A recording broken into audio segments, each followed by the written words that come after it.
right, all right, all right. Oh, look at that shirt. Look at that shirt. Is this not like the best show ever? Oh, it's so good. I enjoy watching it so much. I texted you yesterday. I'm like, hey, we're not recording tonight, are we? Because I haven't watched it. I'm so glad you didn't say nothing because, wow. Yeah. Oh, Wow. right. I know. Wow. Yeah, there's a lot to discuss. Damn. A lot to discuss. Oh, wait. I'm sorry. Let me get over to here. We don't want anybody getting upset. Oh, yeah. And then watching it and saying, hey, you didn't tell me you were gonna spoil things. Yeah. But let's put that up there. Well, I mean, I would, if somebody did not put a spoiler alert up and I watched something, and I mean, it's happened to me before, but I'd rather at least know and I'm buying into it. Oh, yeah.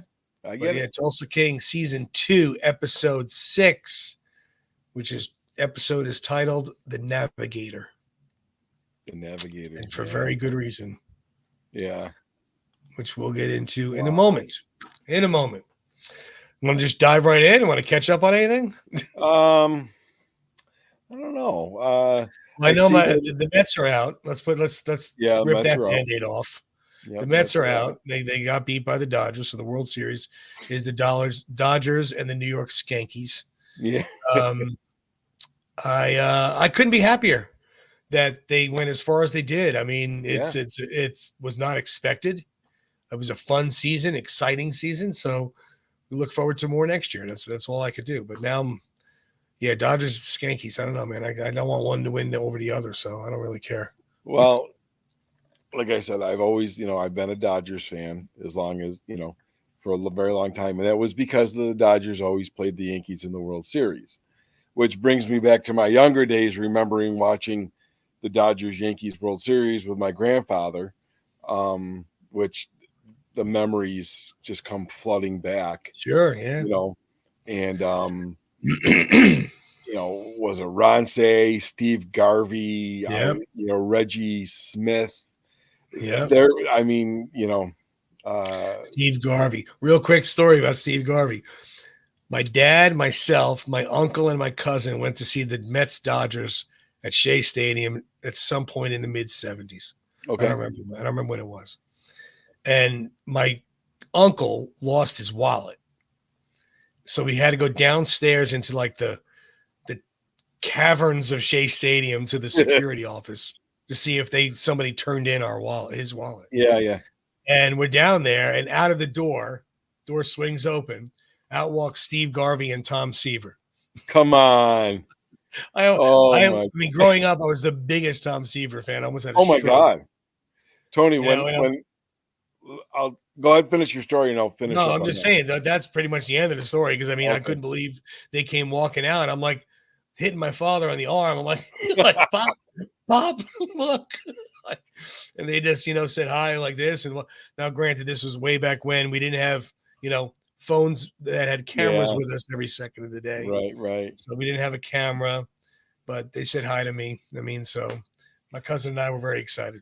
I bet when I coached my son in Little League from all the way up into Babe Ruth, and I was a pitcher and a catcher, but whenever I was teaching the kids how to pitch, I would tell them, I said, go on YouTube and look up Tom Seaver. I said, I know the name is going to mean nothing to you at this point because of your age, but if you look at his left knee. Oh, it was on the dirt of the mound. Yes. Every time. I said, that will go to show you that the pitching isn't all in the arm. Mm-mm. Your pitching comes from your legs, and it's no. His legs were probably this big.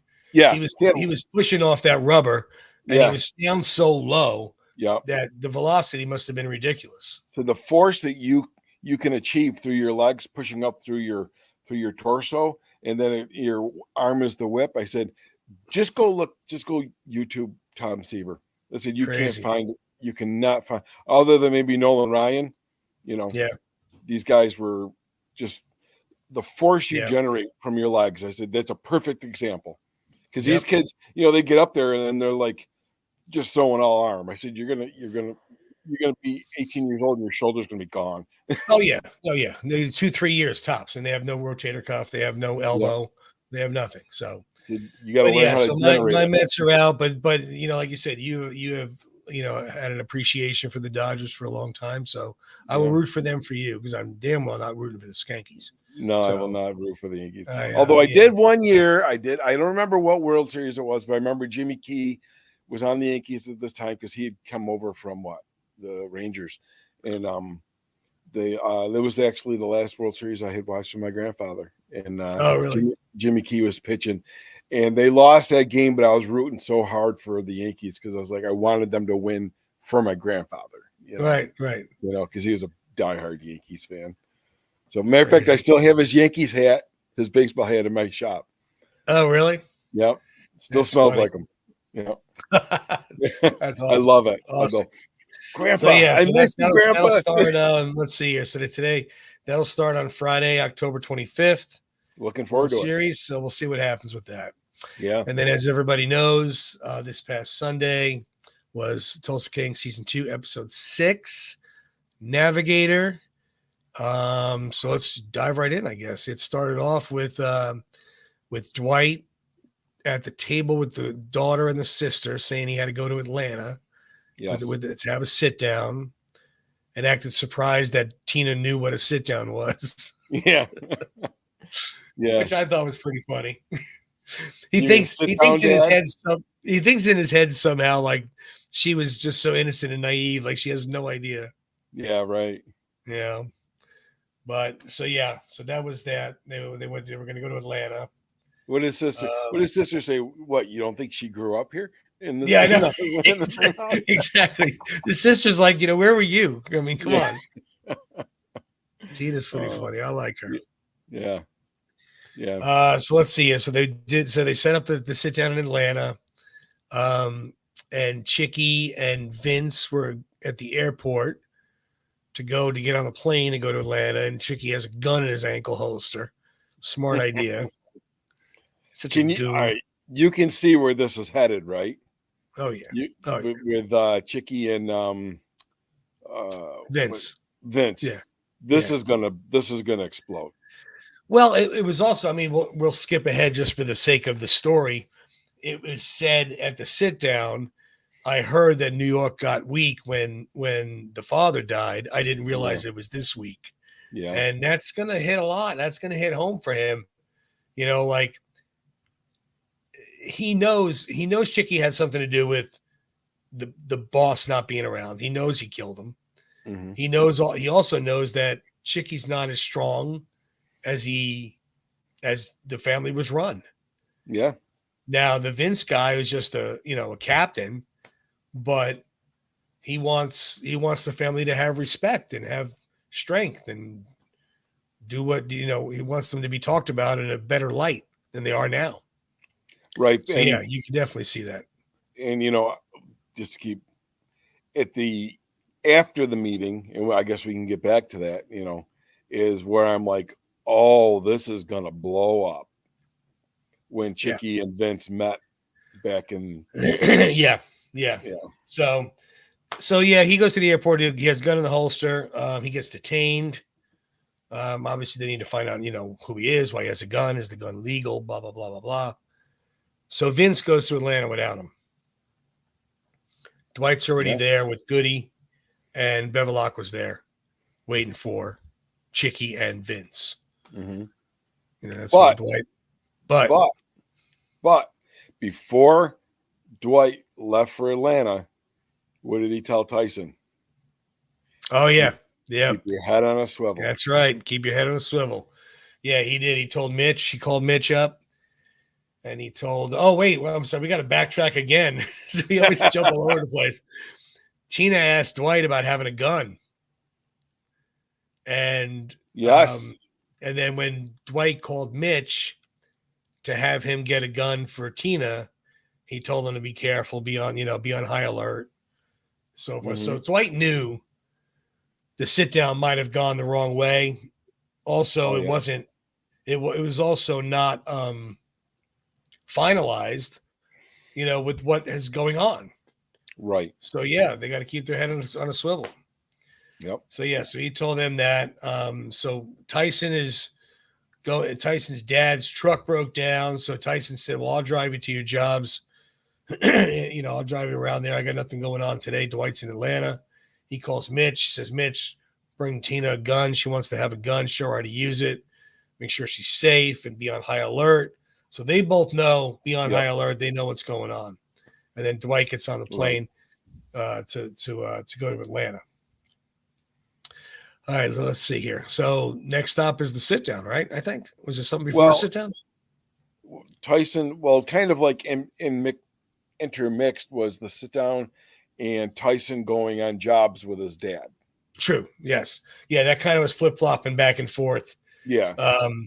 They were showing the sit down. They were showing Tyson and his dad were getting a little more, I don't know, I guess chummier, a little more better of the relationship, as opposed to the dad being so angry with what he was doing and so forth. So telling him how much he liked the car. He's like, "I can get used to this, sitting back in that car." And, he's bringing him to the one stop, and the guy paid him in chili. Yeah. He tells him not everything's about money, and so that was going flip-flopping there. And then it went flip-flopped also, and it showed Mitch, who, in case we forgot who Mitch is, showed Mitch taking Tina to the barn area to shoot the gun. Now tell me if that's not a setup of something going to happen in the future. Right. And that was the same bar. That was the same bar where Mitch and Dwight brought everyone from the weed shop to learn how to shoot. Right. In season 1. Yeah. So that's that has something coming in the future. You can see that a mile away. Yeah. Yeah. Well, the comment, that Dwight that Mitch said to Dwight in the bar afterwards was, "Thanks for taking my daughter, thanks for taking Tina to, oh, it's my pleasure. She's a beautiful woman." And Dwight just was like, Dwight stopped. Yeah, he's like, boom. He stopped in his tracks. Come on, you're a pretty girl, like if somebody was going to get attracted to her, rather be one of your guys, right, than some, some schmutz. So so that happened. He showed how to shoot a gun. They were kind of giggling about it. Tyson's going back and forth to some plumbing jobs, and Dwight said to sit down. There was a lot of stuff going on in this episode. Yeah, there was. Tyson's driving around with his dad. In case you forgot what his dad looks like. So they're having some good conversation in the car on the drives there, and they're having some good. They're bonding. Good father-son time. Good bonding time. Absolutely. So, and then let's see what happens. Oh, that's Tyson calls Dwight and tells Dwight that he wants to buy the Lincoln Navigator for his dad. Right. So he called him and told him that he wanted. He's like, "Well, why don't you just go to Donnie? Donnie will give you a good deal." And he's like, "No, I want to give him this one." Yeah. Because he was remember he was sleeping in the passenger seat. Oh yeah. He liked it so much. He loved that car. He sure did. So that happened there. And then so anyways, let's talk about the sit down before we get into the bigger part of the episode. Okay. There was a brief part with Jimmy and Thresher. Yeah.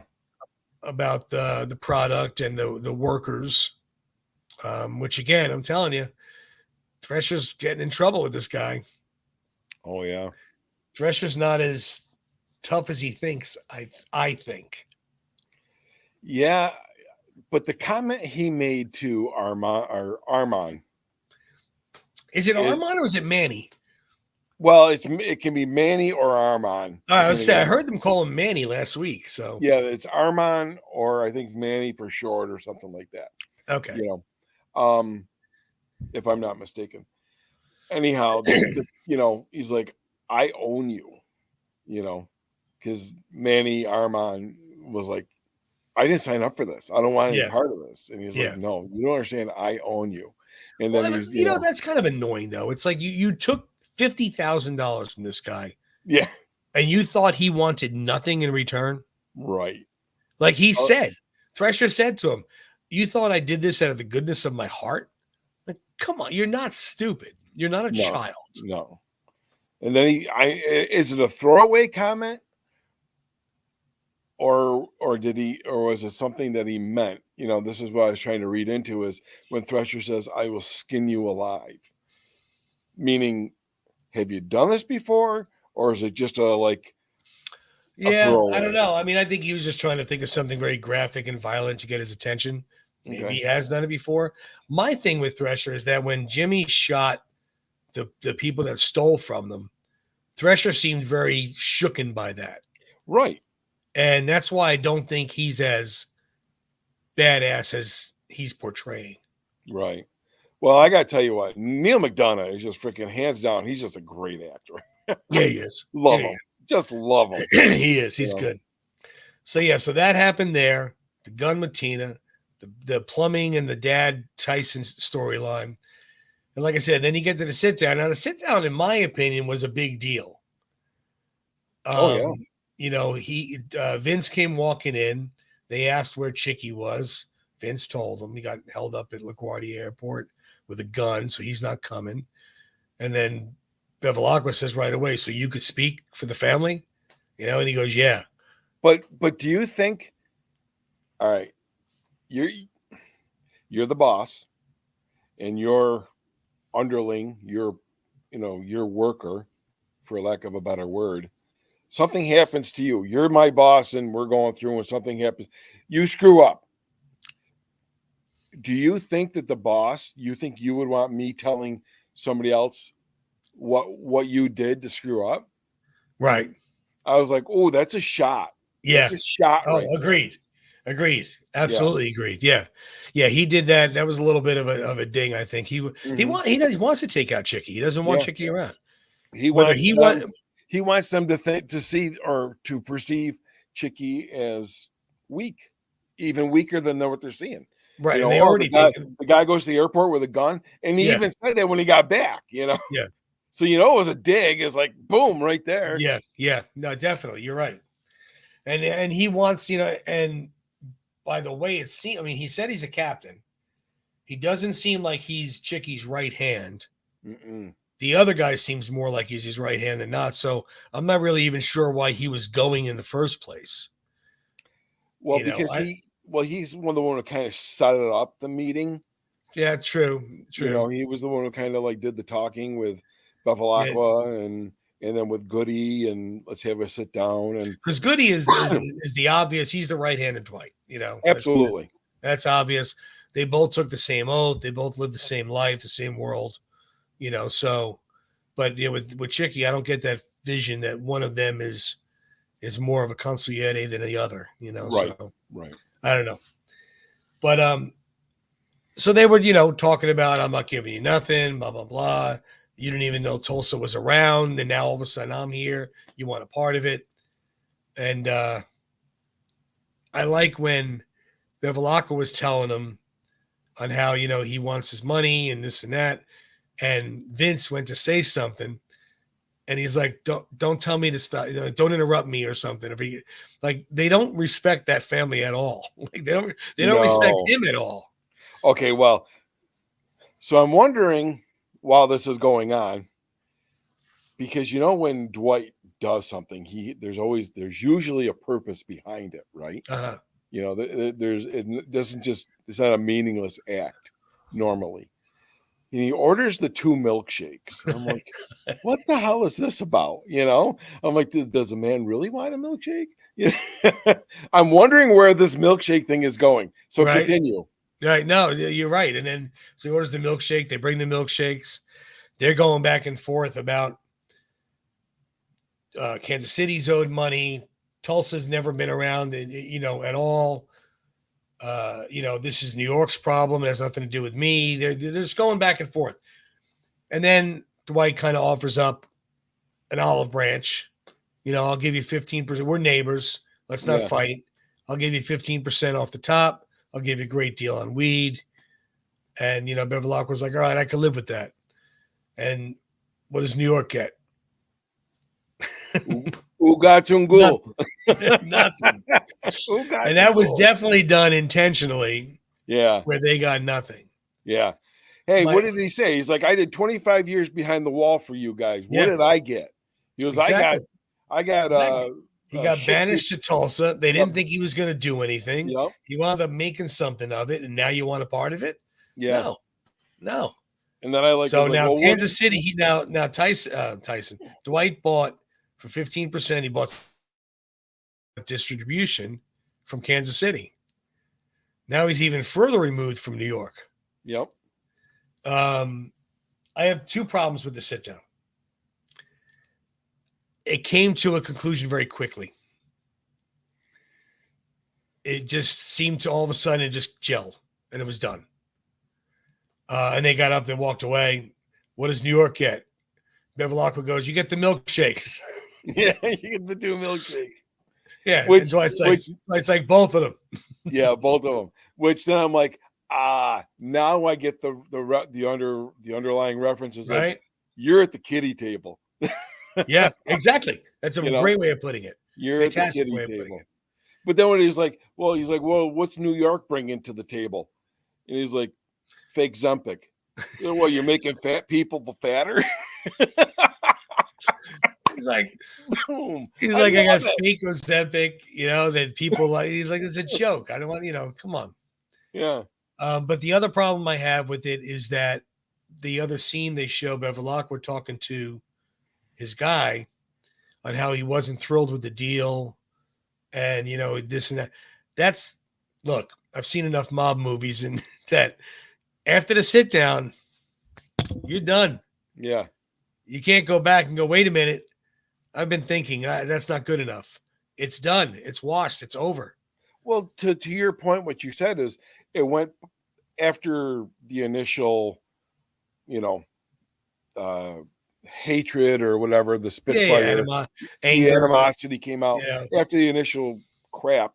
Then it was like it gelled too fast. And then Bevilacqua, after, like you said, when he gets back home and he's loading up the dog food or where the hell he's loading up there, he's thinking about it. He's like, it was too easy. I got screwed somehow, Yeah. And I'm like, well, then why did you let it happen? Right. Why'd you agree to it? Yeah, definitely. I agree. You're the boss. Why did you agree to it? Agreed. Yeah. So let's see. So then the elephant in the room. All right. You knew something was going to happen. You know what? Yeah. I was so caught up in all the stuff leading up to it. And then just before this, though, Thresher meets with Jackie and they're talking back and forth in the greenhouse. And he's like, he's like, what did he say? Something like, you deal with it. You don't go halfway, you go all the way, something like that. Mm-hmm. When you deal with your whatever.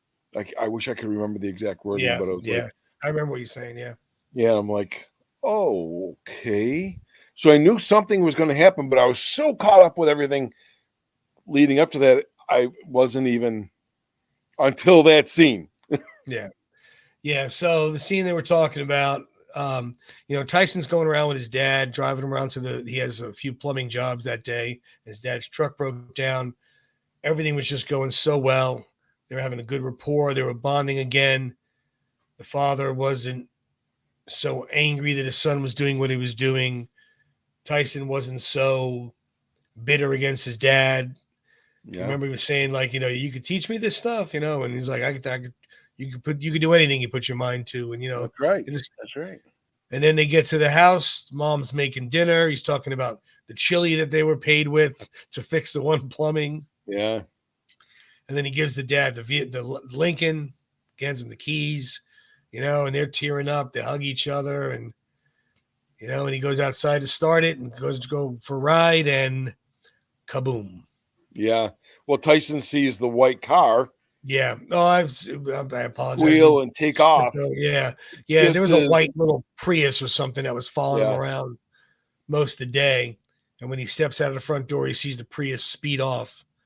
And the dad gets in the seat. And before he could even say anything, it explodes. Yeah. And he was just wailing, Daddy, Daddy. And I was screaming. Just like, broke my heart. there was so much pain in that scream. Yeah. But now here we go with this. Did he die? Or is he in a coma? Is he on, hooked up to machines and he's, do you have to pull a plug? I mean, if he's not dead, I think that, he's going to be. I think what they'll do is they'll have him in a hospital, all hooked up, all banged up, looking whatever. And so Tyson could at least say goodbye or something, and then he'll go. Yeah. Maybe not. Maybe, there was a pretty big explosion. I don't know. Well, like a quote from Rocky 5, going to be Mangles.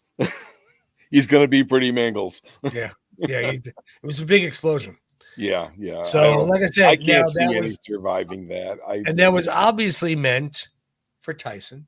Yeah. And I was thinking about that right after the show. I'm like, boy, Tony, you are this close to that because you've been saying Tyson. And it was meant for him, but they got Tyson's dad. Yeah. And now, are they going to really get him? Or is now it's all, hypersensitive where they're not going to get to him? Who knows?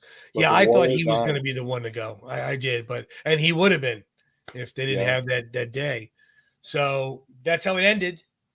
That's how it ended with the explosion, with Tyson screaming on the front lawn and the car in flames. But that Dwight had immense respect for Tyson's dad. Oh, yeah. So, and he has definitely, kind of loves Tyson as a son now too. Sure. Yeah. And that the war is now on. Oh, whether he's alive or dead. Oh yeah. Oh no, it doesn't matter. If he dies, if he dies, it's gonna be even worse. Yeah. But even if he lives, it's gonna be bad. Yeah, it's game on at this point. Because he came at the end of season 1. He had the bat and was in the bar with them side by side. Oh yeah. So yeah, this is gonna be bad. This is such a great show. I'm hoping the show this coming Sunday opens with literally that.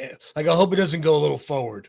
Yeah, I hope it literally starts he's screaming and then he goes to call Dwight because that's going to be his first phone call. Yeah, I'm right there with you. I don't want to be fast forward to the future at the eulogy or something. I want right from the explosion. I don't want the eulogy. I don't want the hospital. I don't want an ambulance there. I want Tyson on the lawn screaming and taking out his phone to call Dwight. Yeah, absolutely. And then take it from there. And it's gonna be bad. Mm-hmm. It's gonna be okay. Now the other question: who do you think did it? That's tough because we have the players. You know what? That's really tough because, had to sit down. Granted, he's not thrilled with the deal. I'm sorry. You were just lagging there a little bit. What was that? I said you were lagging there a little bit. Yes. Okay. That's a tough call because the scene where Thresher and Jackie are talking kind of seemed like it took place later after the white car had been following following them. Tyson and his dad around. So that conversation seems like it took place after the white car was following them way before that conversation took place. So I don't know if it's Thresher or Jackie. Oh, it's Jackie? I thought it was Jimmy. Jackie. Yeah, Jackie. I've been calling him Jimmy the whole show. He didn't correct me once.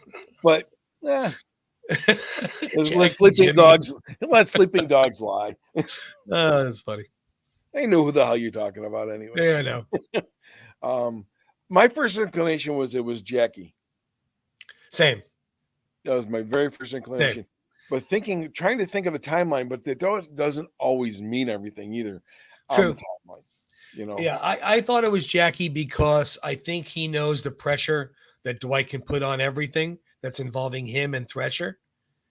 And that's who I thought it was too. Yeah. I don't think it was Bevilacqua. I definitely don't think it was New York. They just, I don't know. I can't explain why I don't think it was them. So you got Thresher and Jackie. Bevilacqua just came back from the meeting. I don't. It just doesn't make sense that he would set that up right now. Yeah, and He wasn't even that angry when he was complaining about the deal to warrant what happened. Right, and you would have to expect that when that takes place, that would have had been put in motion the day before, right? Because they were off to the meeting and the white car was already following them first thing in the morning, right? So that hit would have been already placed earlier. Yeah, and I don't think Bevilacqua did that. No, same. I think it was Jackie as well. I think it was either Jackie or Thresher. Unless there's somebody new coming in. I told you this a couple episodes ago. I think Jackie is going to wind up being the big bad. I think in the long run, at the end of the season or throughout the season, I could see Bevilacqua not really teaming up with Dwight, but he is providing security for the pay. Mm-hmm. I could see him not having a problem with Dwight anymore as much as he did. I could see him, working with him, so to speak. And I don't think Thresher's as tough as he acts. I think Jackie's going to wind up being the big bad. You think Thresher will take Jackie, or you think Jackie will take Thresher out? You see that happening? I think if it becomes that problematic, absolutely. I think if Jackie constantly talks to him about like the business and the proper way and being strong and strict and stuff, he's going to lose his patience. Yeah. I think just because he's a bigger name, Neil McDonough, than whoever's playing Jackie, doesn't mean he ain't going to get whacked. Right. I really think that Jackie's going to take Thresher out later on down the road at some point. I agree. Yeah. I agree. So that's where it ended. Sunday night, just lack of a better term, with a bang. And we have Sunday to wait till we see what happened. Yeah. Where it goes from here. And I can tell you right now, it's going to be bad. Dwight is going to be holy Christ. It's going to be bad. It's going to be bad. Like I said, I told you this. I said it's going to be Tyson or the sister. I had a feeling I might have leaning towards the sister because I think they see, okay, he's not super. I mean, he's kind of close with Mitch. That would have been my third guess. Bodie, I don't think they, whatever. The other guys, whatever. Bigfoot is tired muscle. They would never go after the daughter. It would have to be like really extreme for that to happen. Yeah. It makes sense that it was either Tyson or his sister, but we'll see. I don't know. Yeah. You were. I don't know. You're on the red line of the bullseye rather than in the bullseye. Yeah. I hit the number 9. What do you think Dwight's going to do? They're going to go. They're going to go to war. Oh yeah, the retaliation. This is going to get ugly. Obviously, they need to find out first who. They can't assume. Yeah. I mean, it could be a completely blindsided, and it could wind up being Chicky that did it. True. That because New York came back with nothing, and Dwight kind of just controlled the meeting. He's like, frig them. I don't know. But again, the timeline goes into play that car was following them. Yeah. Prior. As always, something slides in is very well written. Has us wondering and guessing, and who knows? So we'll see. Oh, Taylor Sheridan. I mean, with Tulsa King and then Yellowstone, and I saw, and I wish I had written it down because my memory is now about this big. Taylor Sheridan's got another show. I can't handle more. He's got and it looks good. I want to say I can't remember exactly, but it looked. I saw a preview of it. And I was like, oh my God. It seems like whatever Taylor Sheridan's touching these days is turning to gold. It is. When is the new Yellowstone coming out? It's November, right? Middle of November? I think so. It's season 5, part 2. Yes. Okay. Yeah. And I don't know if Costner was coming back for it or not. Last I heard, he was not in that. No, Costner's in this. He didn't continue moving forward.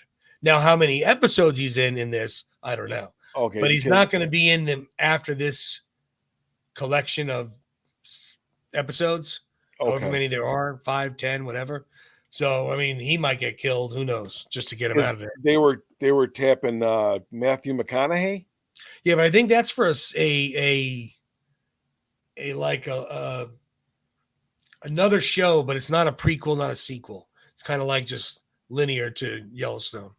Oh, that's the one I'm thinking of. But again, who knows? I mean, there's so much between talk and speculation, and every fan knows what's going on. Who knows? Yeah. So, all righty. So we have to wait till Sunday to find out more details about the next episode. Again, we have it right down there on the bottom of the screen. Right down there.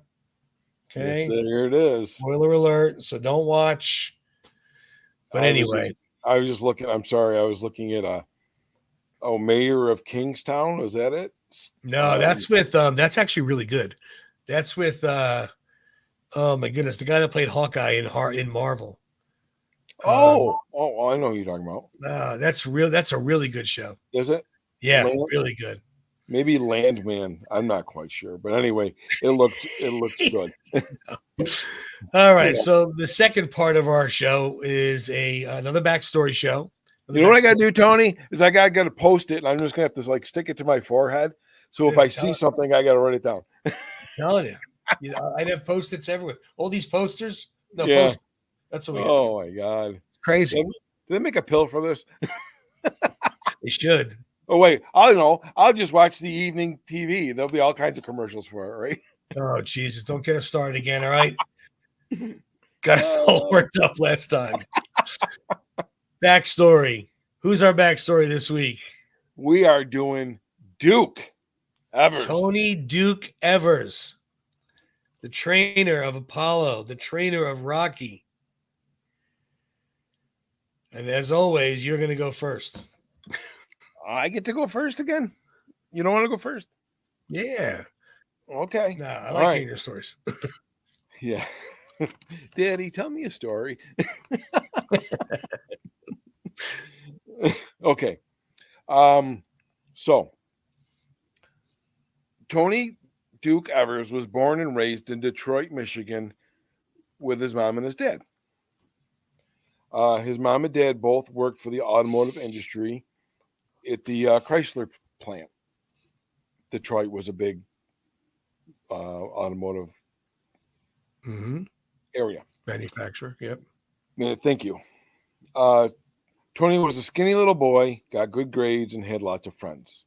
As with any large city, gangs and peer pressure started, and upon seeing this, because he was kind of a latchkey kid, his parents decided to have him go to the local YMCA to keep him out of trouble, and then he eventually started taking boxing lessons there. So that he had something to do and someplace to go while they were still at work. There he is. He took to it like a fish in water. His quickness and toughness helped him grow through the ranks. He had a pretty good career as a boxer, holding a couple of belts for a while, and he achieved moderate success. Boxing as a professional is hard, and he saw how other boxers were faring in their later years and decided to stop boxing while he was ahead of the game and still had his wits about him and start to manage. Tony had kept an eye on an up-and-coming athlete named Apollo Creed and watched him come up through the Olympics and as a rising star. And they met at earlier matches because Tony was just kind of drawn to this kid. After Apollo went pro, and he immediately sought out Tony to be his manager now that he was in the big leagues. Tony, knowing the business, obviously said, yes, I will take care of you, and I will make sure we do this right. Tony was always there for Apollo and took him to the heavyweight championship and too many title defenses. Up to, that brings me to Rocky. Right. So that's So my, Macklin Green breaking his hand. yep. That's my. There you go. There you go. Well, I mean, it's as always different than mine. You know, mine are always different. I'm not I a had it Nicholas where, Sparks. I am not a no, Nicholas you have Sparks. good stuff. No, you have good stuff. I mean, you have better stuff than I have. No, No, I wrote it down where what's that? No, I think you have, Tony, you got great stuff, man. I love you, man. I had it where Tony was a military brat. His dad was in the military. Okay. They lived down in San Diego, then the Navy base, and he got his dad was a boxer for the military. He fought in the Navy and had a decent record, but had no intentions of pursuing that. But he always had Tony helping him with towels and buckets and wrapping and so forth and so on. Okay. Got transferred up to Seal Beach, California, which is right outside of LA. And so he went up there, did the same thing up there. He was stopped fighting, though. He didn't want to fight anymore, and asked his dad if he could train him on how to fight and not just hand you a towel and wrap your hands. Mm-hmm. So he said he kind of really didn't have time for that, being that he's in the military and he's on base. He can't go doing stuff like that.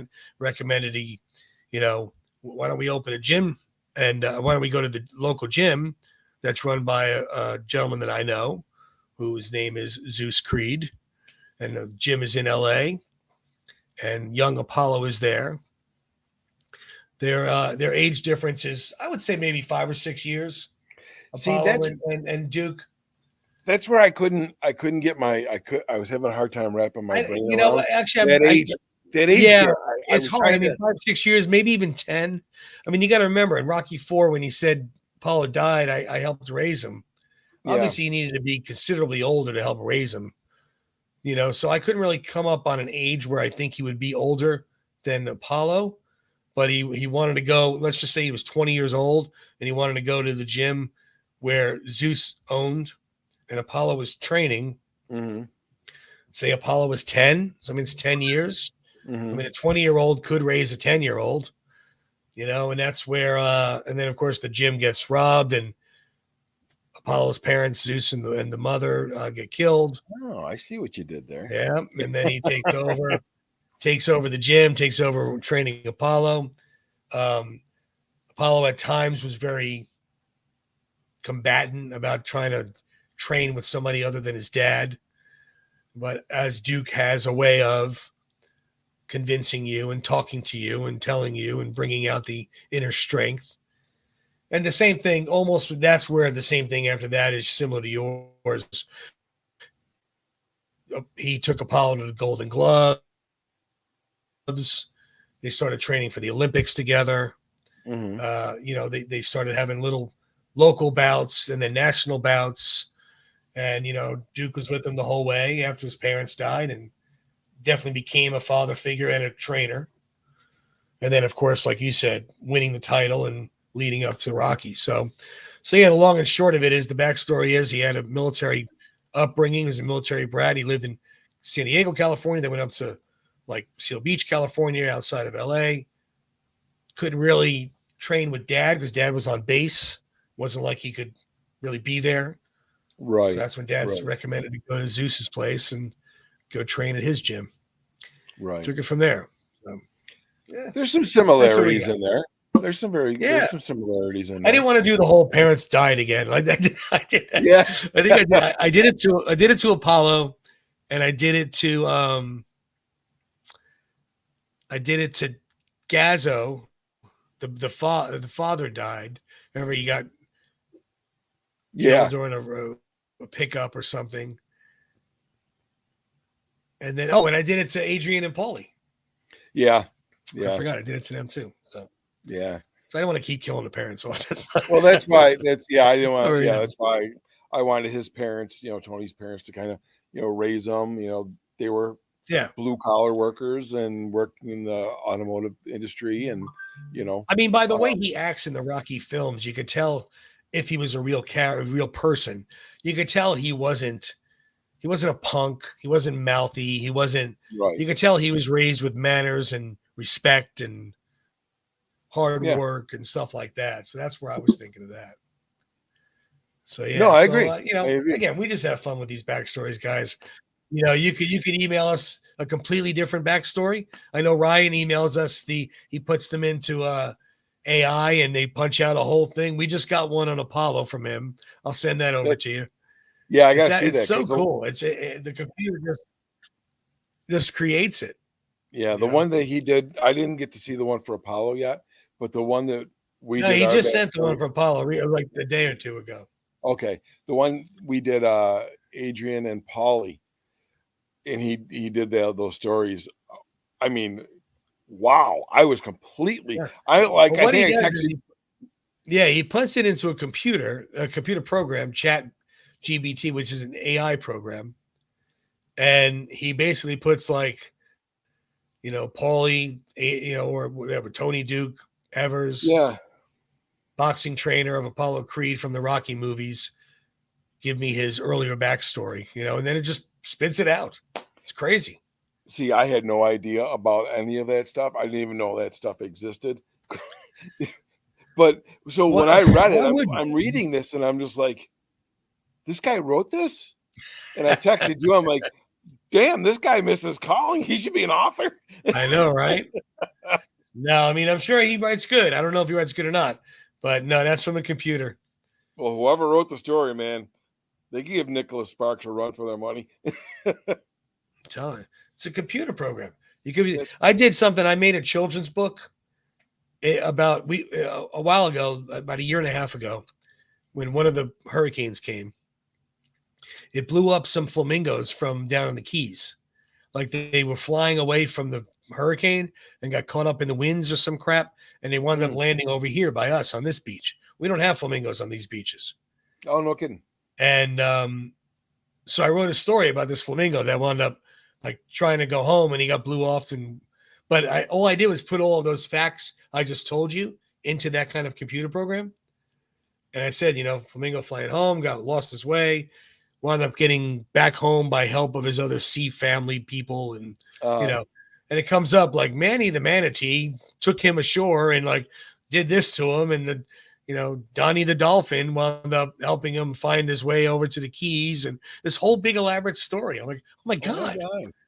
It's crazy. I mean, it's gotta be crazy, for teachers to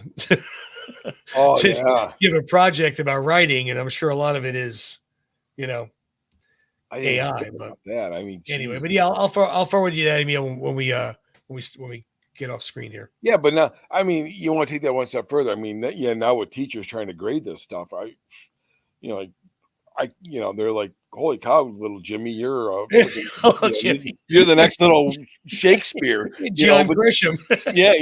But then you take it one more step further, and you take your book here. Like I got my book I wrote. Actually, AI wrote it, but they don't know that. And it's crazy. You take it to the editor or some, editing house, and like, oh yeah, that's great. I mean, how do you distinguish? How do you know? I don't know. I'm sure there's a way. Probably, I guarantee you, there's some way that if you feed in that story to another computer program, it probably tells you you'll probably be able to tell somehow that it's computer generated. Okay, that's way above my pay grade. Same here. Same here. So, all right, everyone. Well, as always, down in the comments, down there. Please follow, like, share, subscribe, say happy birthday. Whatever you guys do, I don't know. Let us know any more backstories you want us to do. Let us know some thoughts on the Tulsa King episode. What's going to happen to Tyson's dad? What's going to happen because of Tyson's dad? Who do you think is going to be the next person to get whacked if it's not Tyson's dad? So, yeah, leave us that. Let us know. Otherwise, we'll see everybody next week. Same bat time. Same bat channel. Until then, thanks for watching. Hasta la salsa, baby.